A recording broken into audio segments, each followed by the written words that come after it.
The Great Valley School District continually evaluates and modifies its curriculum to meet the needs of students.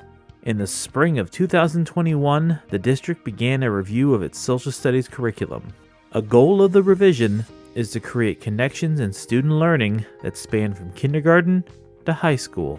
As we worked, we decided to look at a vision that would guide the work K through 12. So we talked about what is it that we want our students to know, understand, and be able to do when they leave the Great Valley system to be active participants in their societies.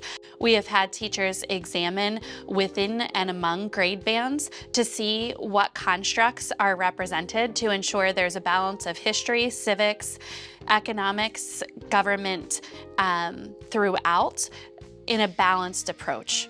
In Great Valley, we work to make sure that our curriculum is vertically aligned, in which as students enter into kindergarten, we want to make sure that as they progress through our school system, that as they're learning, the content is able to build on top of each other, so that as students go from kindergarten through, say, 5th grade, the information that they're learning is able to then be carried into middle school from 6th grade to 8th grade, and then carried on through high school in 9th grade through 12th grade, that there is a natural build of learning from kindergarten through 12th grade. A curriculum committee comprised of teachers and professional staff have been meeting throughout the school year. This cadre of professionals first participated in professional development related to curriculum writing. After completing professional development, teachers began working collaboratively on grade-level content. They then worked to ensure an alignment of social studies K through 12. We began with a core group of teachers that represented all buildings across the district. We wanted to ensure that we had various levels of experience, background knowledge, and brought with them different perspectives to the work. The work was grounded in a variety of resources that included the national standards, the state level social studies standards, again broken out across the 4 strands, and then also looking at resources that spoke to the idea of diversity, equity, and inclusion, so that we had multiple perspectives throughout our work.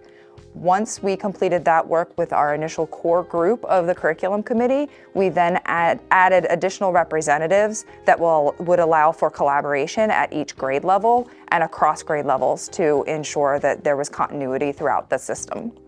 A critical part of the social studies work and any curriculum revision effort is understanding best practice. In other words, what practices have proven effective for students in other districts? What kind of content and instruction delivers the best results for students? To assist with understanding best practice, the committee used resources from the PA Department of Education, as well as from the National Council of Social Studies, the College Career and Civic Life Framework, the Inquiry Framework, and the Learning for Justice resources. The resulting work shows a curriculum where students don't just learn history. Rather, they gain an understanding of the 4 focal points surrounding the social sciences. We wanted to ensure that there was a balance so that, again, in social studies instruction, there tends to be a heavy history focus. However, there's much more to participation in civics and government and understanding economic implications than just looking back on historical events.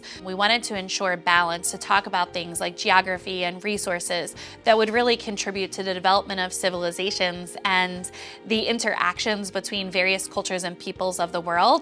Particularly now, as we think about our society as a global society, it's important to understand how each of the elements work together to foster the collaboration, communication, and conflict that we see in regions across the world. So we explored recommendations from the National Council of the Teachers of Social Studies, as well as sample units from a variety of states that included an inquiry-based approach to social studies and the social sciences. So we looked at opportunities for student questions to drive the work and the content based around anchoring situations and scenarios, based around the standards that we knew we wanted them to accomplish. We'll also be looking at ways for integration across content areas. A map is flat. It tells us where we're at. A globe